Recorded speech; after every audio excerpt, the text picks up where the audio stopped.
And here is that WPC PowerDriver board. I have cleaned up this GI connector using rivets, and I forgot to take a picture of it with the rivets in there, but I use a through-hole rivet repair kit, and this one took 4 rivets to connect the front side of the board to the back side of the board. Looks like it's good to go now, but I'll have to test the GI dimming. I have one of my bench CPUs loaded up with a WPC DMD test ROM, which is kind of nice because it does test every single function of the driver boards sequentially. So let's get into test. Got the volume turned down because I'm also working on a getaway pre-DCS soundboard that somebody recapped, and you can see it looked like they were scrounging for every cap that they could find in their parts bin, for heaven's sakes. So we'll figure out what's wrong with that one. Solenoid test. So we're going to see each of the coils in turn run. Now, why don't I have any coils running? Well, that's because I don't have any power connected to my solenoid test device. So we will let that go through.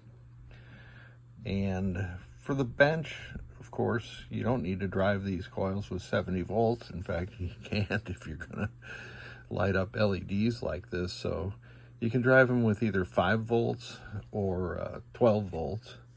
And I'm pulling 5 volts off of this connector in the lower left of the PowerDriver board. Actually, it looks like I'm pulling the 12 volts off. I just like the brighter lights that the 12 volts creates. Sorry.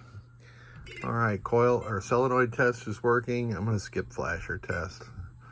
I'm out of practice here with WPC. I've been working on system 3 through 7 so much, and all the GI circuits are working properly. We'll do lamps and flashers at the same time, which is cool with this ROM. As you can see, all those, 12 flash lamp circuits operating, and the lamps operating. That's it. That is all the tests for this board. Now, what went into making this board reliable? Well, I replaced C5. I don't recommend that for the casual pinball owner because they almost invariably pull the through holes and damage them, and then you end up with some ugly jumpers from the leads of this cap up to bridge rectifier 2. I've replaced the power input headers, and that top 4-pin header is a ground connection, which interestingly, if you have a twilight zone and you don't have that connected, the clock will not work. I've repaired all the general illumination circuitry. This is power input, and here's where the unregulated 12 volt power comes in.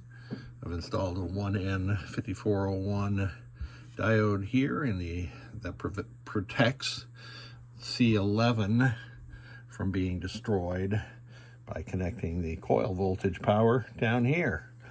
I've replaced C4 with a 100 microfarad cap that is sometimes indicted in resets, and I've replaced C2, which frequently leaks, especially with this vintage board, and then it destroys the traces beneath there. Now, why did I bend that cap over? It's so that if somebody ever needs to examine this board and they suspect a problem with the 12 volts, they don't need to take the cap off to see that the traces are intact. So I bend over every single one of those caps these days. So this board's good to go. Again, there's what I did to it. It's got the 100% Chris tag on it. I like my clients to leave those tags on there. This string is made out of cotton, and while it will burn, it takes a significant amount of heat to ignite them, and when they burn, they're like magic string. They just disappear. So you can keep these things connected to your driver board. In fact, I usually loop it around this fuse. Thanks for watching.